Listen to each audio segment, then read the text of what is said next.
예, 감사합니다. 오늘도 예배 자리에 나오신 우리 모든 성도님들께 하나님의 크신 은혜와 축복이 여러분에게 함께 하시길 바랍니다. 7, 8월을 보내면서 우리가 여름하면 장마와 무더위를 생각하게 됩니다.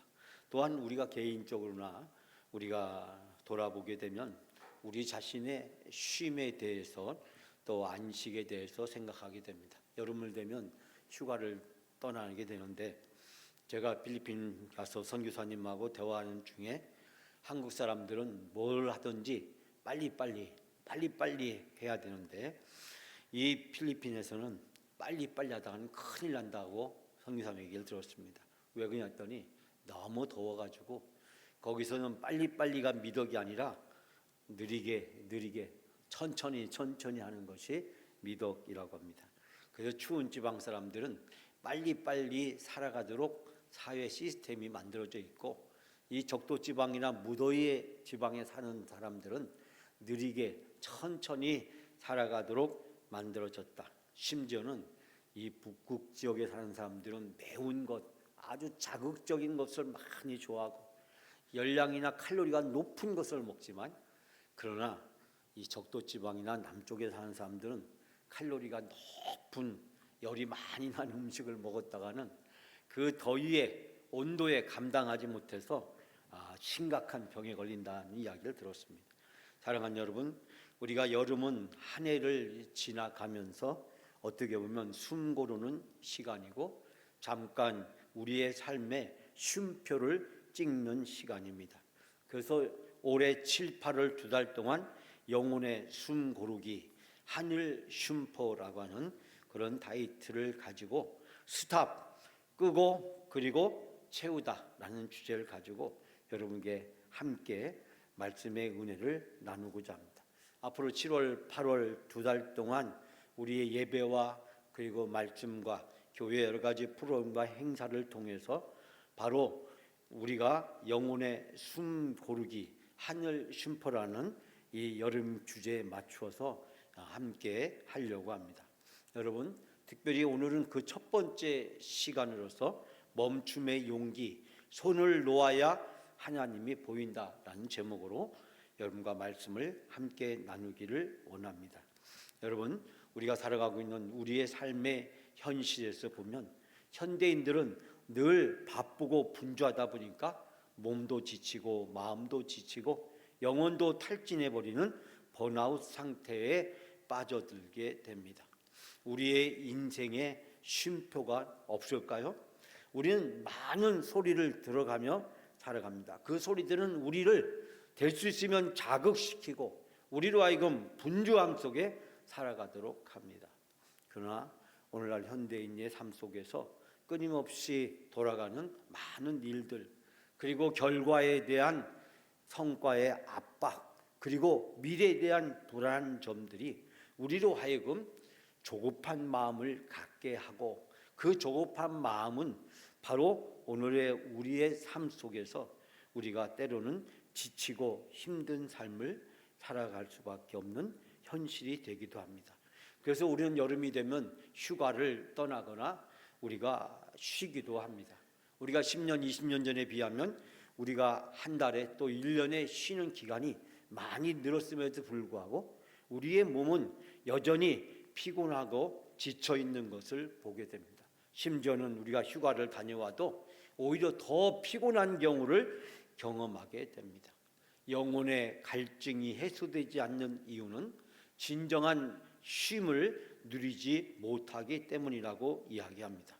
그래서 예수님께서는 우리에게 마태복음 11장에서 말씀하십니다. 수고하고 무거운 짐자들아 다 내게로라, 내가 너희를 쉬게 하리라.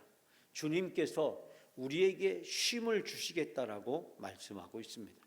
진정한 쉼은 예수님을 만날 때부터 시작하고 하나님 안에서 이루어진다라는 말이 있습니다.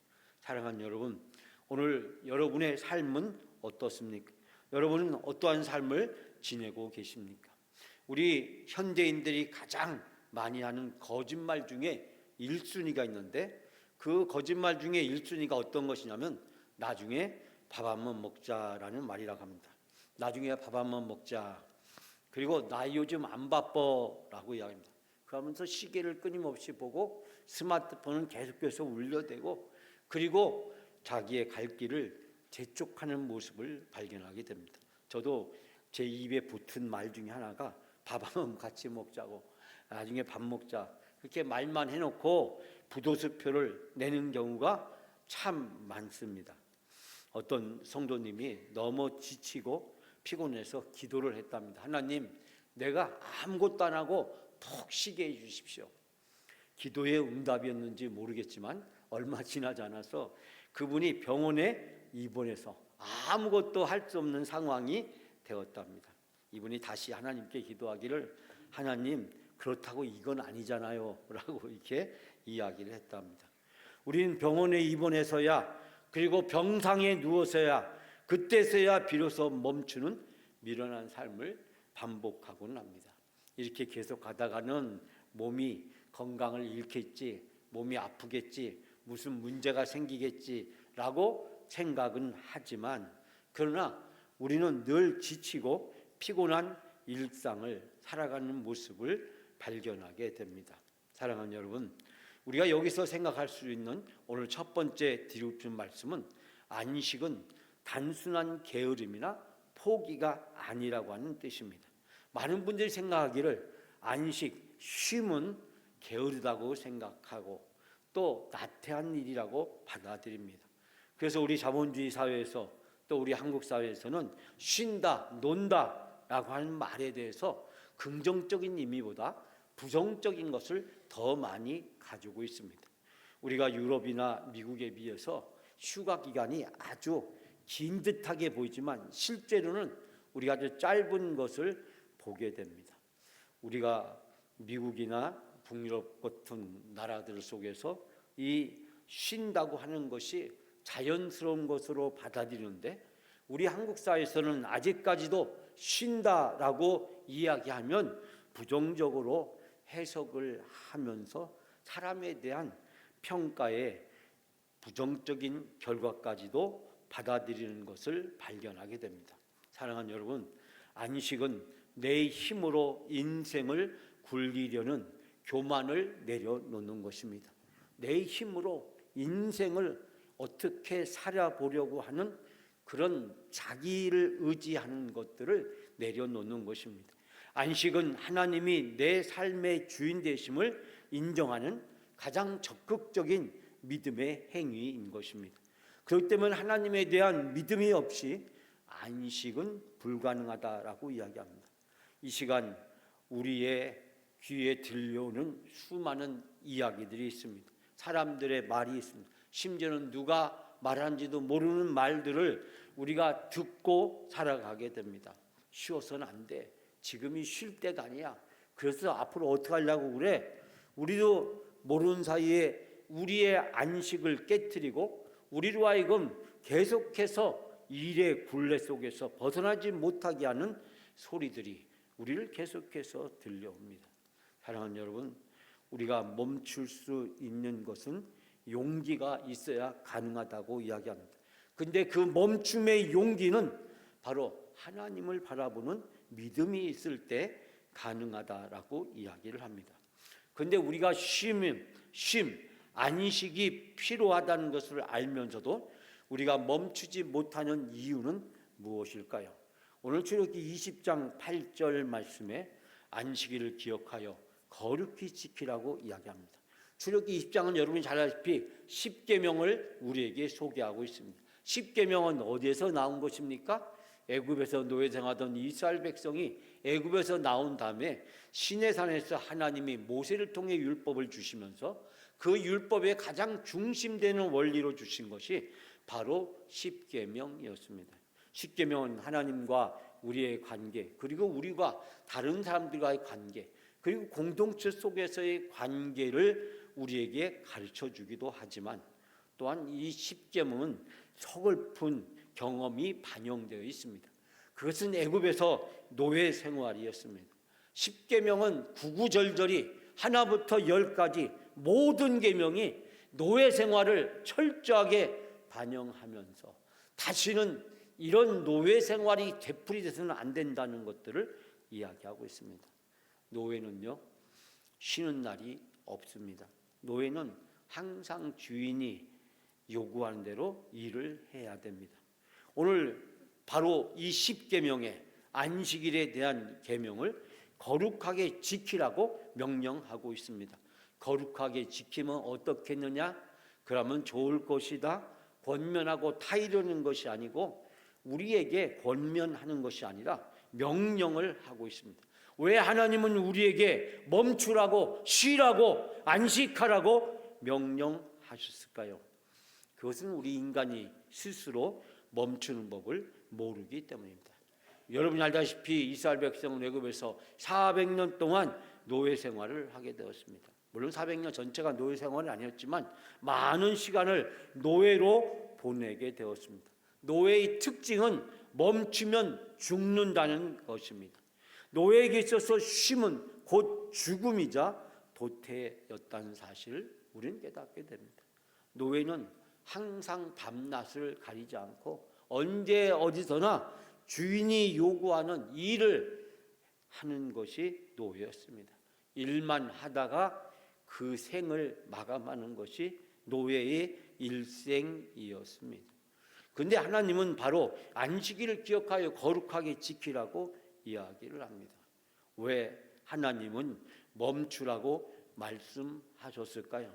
오늘날 우리 자신도 살펴보게 되면 우리도 영적인 애굽의 노예처럼 살아가고 있지는 않은지, 일을 멈추면 큰일 난다고 생각하면서 일에 중독되거나 일에 몰입하거나 일에 빠져서 살아가는 경우를 보게 됩니다. 멈추면 뒤처질 거야. 멈추면 큰일 난다. 멈추고 놓아버리면 아마 망가질지도 몰라. 내가 다 통제하고 확인해야 안심이 돼. 일 속에서 살아가는 것을 행복이라고 생각하고 그 일 속에 빠져서 일에 중독되어서 마치 일의 노예가 돼서 살아가는 우리 현대인들의 모습을 보게 됩니다. 근심과 걱정과 다른 사람과의 비교와 관계와 그리고 여러 가지 많은 것들이 우리의 귀에 들려오고 우리로 하여금 안식을 누리지 못하게 합니다. 몸의 안식뿐만 아니라 정신적인 안식도 누리지 못하게 됩니다. 제가 오늘 여러분과 함께 고민하고 싶은 제목은 안식에 대한 정의를, 안식에 대한 우리의 생각을 바꿔야 된다는 사실입니다. 자, 그렇다면 세상이 말하는 안식은 무엇일까요? 세상 사람들이 말하는 안식은 배터리를 충전해서 더 격렬하게 일할 수 있는 수단을 확보하는 것, 즉 다음 일을 위해서 소극적으로 쉬는 겁니다. 우리가 농사를 짓던 농경문화 시대에 우리가 농사 짓는 중간중간에 휴식 시간을 갖게 됩니다. 그런데 그때 노래도 부르고 우리가 농가나 농무 등을 하게 됩니다.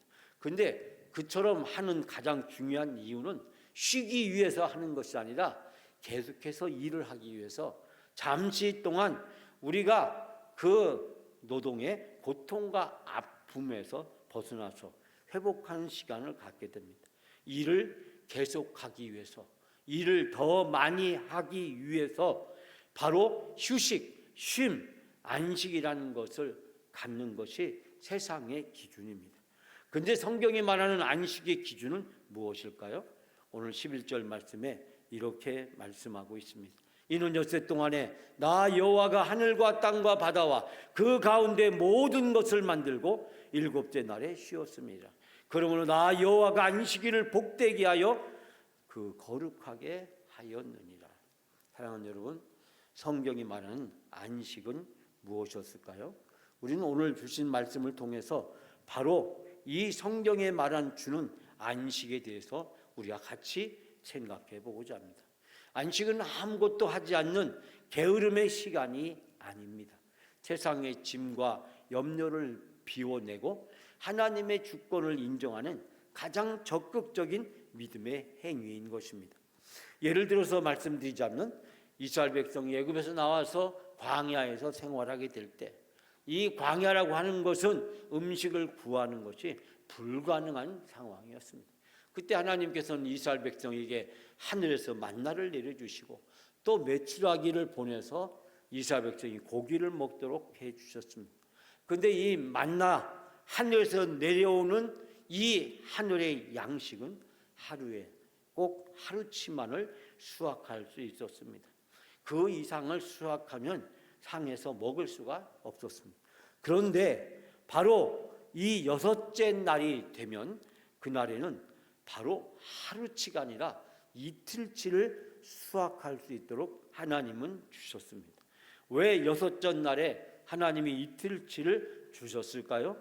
그것은 바로 일곱째 날은 쉬어야 되기 때문에, 일곱째 날은 이 만나를 수확하는 일조차도 멈춰야만 했기 때문에 바로 여섯째 날에 이틀치를 수확함으로 결국 7일 동안 필요한 양식을 이스라엘 백성에게 얻게 하셨다라는 사실을 발견하게 됩니다.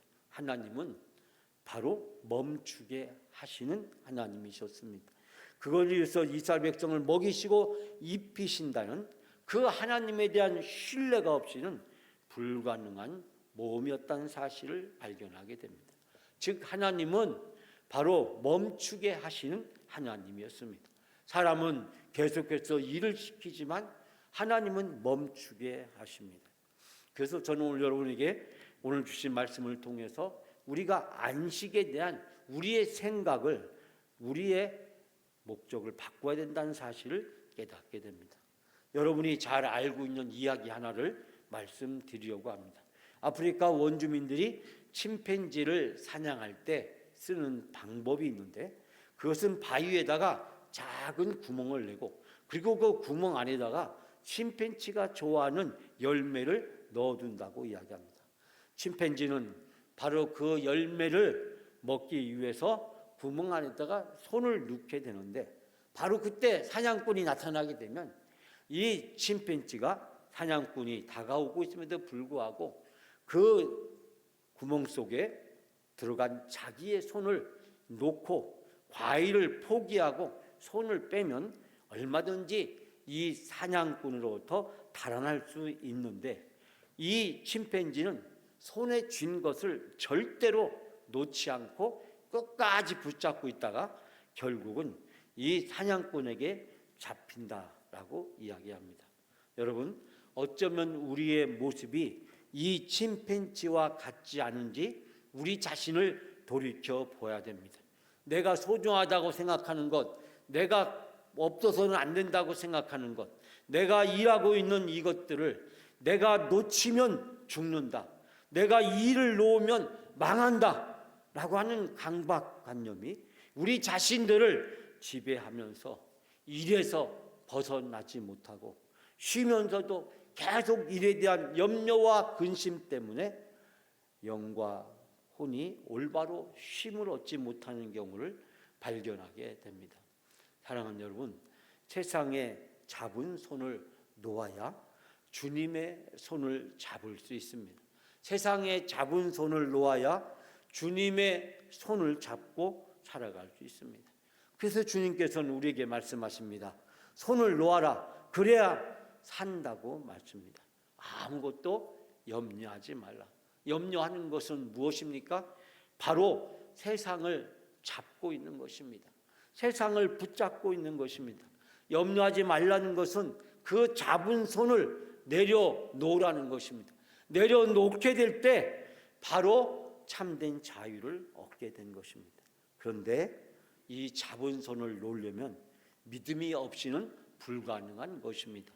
내가 이것을 놓아도 하나님이 나의 인생에 필요한 것들을 채워주시며 하나님이 나에게 은혜와 복을 주신다는 믿음이 있을 때 가능하게 되는 것입니다. 내가 쥐고 있으면 내 능력만큼 일하게 되지만, 그러나 내가 세상을 내려놓고 하나님을 잡으면 하나님의 능력과 권능이 내 안에서 온전히 일하시는 것을 경험하게 됩니다. 사랑하는 여러분, 하나님의 손을 붙잡고 하나님께 맡기면 하나님의 능력과 권능이 내 안에서 이루어지고 하나님이 나를 위해서 일하시는 놀라운 역사를 경험하게 될 줄 믿습니다. 사랑하는 여러분, 우리가 세상을 잡은 손을 놓으면 하나님이 보입니다. 주님의 손을 잡으면 주님의 능력이 내 능력이 되는 놀라운 일을 경험할 수 있게 됩니다. 그런데 우리가 세상을 잡은 손을 놓지 못하는 것은 우리의 믿음이 없기 때문입니다. 우리의 불신앙 때문입니다. 세상을 더 의지하기 때문입니다. 또 우리 앞에 놓여져 있는 이 세상의 현실을 더 크게 보기 때문입니다.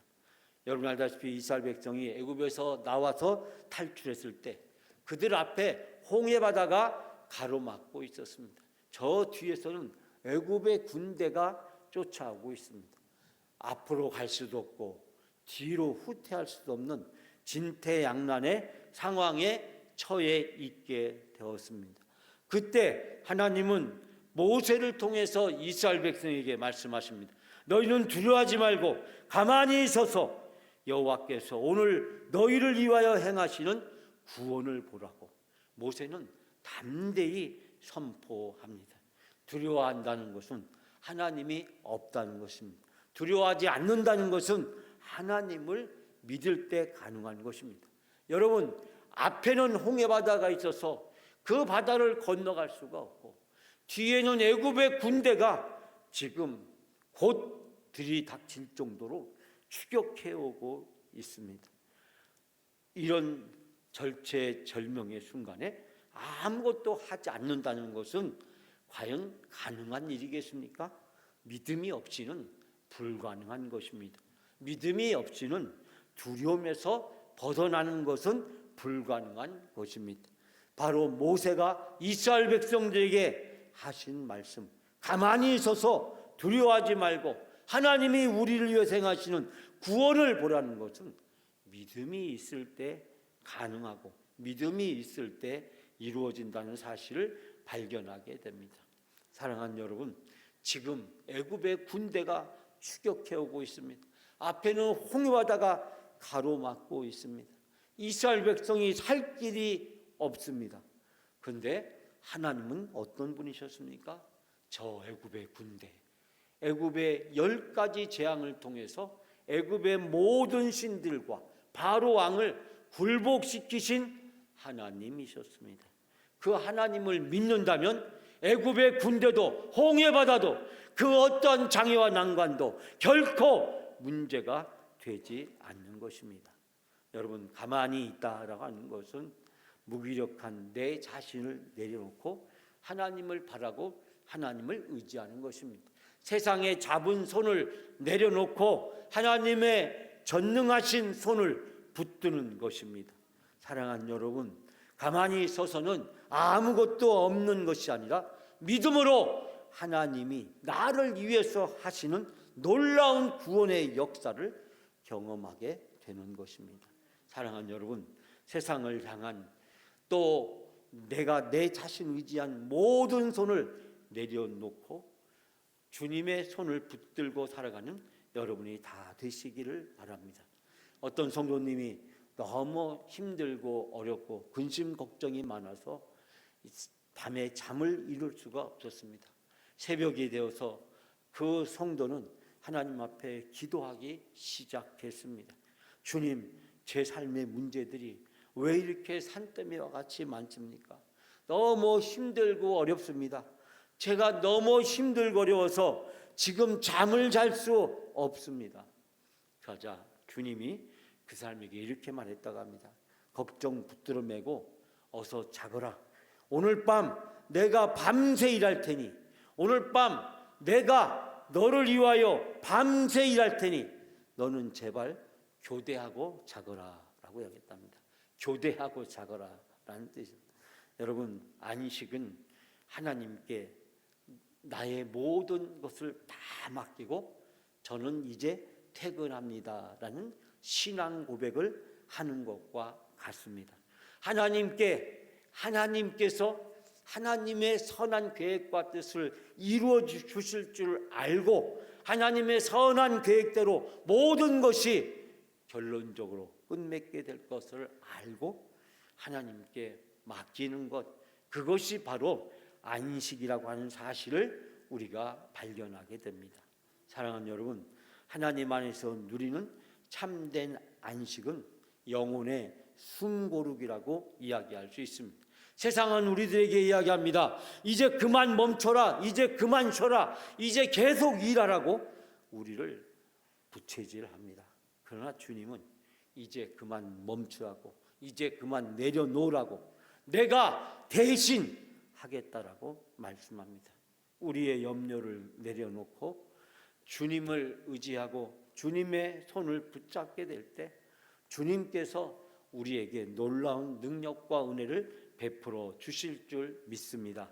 멈춤의 용기가 필요한 것은 바로 멈춤의 믿음이 필요한 것과 마찬가지인 것입니다. 사랑하는 여러분, 내가 손을 놓아야 비로소 하나님이 보이고 내가 멈추어야 비로소 하나님은 일하기 시작합니다. 사랑하는 여러분, 너희는 가만히 있어 내가 하나님됨을 알지어다. 하나님이 어떠한 분이신지. 사랑하는 여러분, 우리가 손을 놓으면 하나님이 보이고 하나님의 손을 잡으면 하나님의 능력을 우리에게 경험할 수 있습니다. 멈춤은 패배가 아니라 손을 놓는 그 순간 하나님의 일하심을, 하나님의 능력을 경험하는 놀라운 시간이 될 줄 믿습니다. 2026년 7월, 8월 두 달을 보내면서 하나님이 우리에게 주시는 참된 쉼과 안식을 누리시는 여러분의 새로운 인생의 전환이 되기를 주님의 이름으로 축복합니다.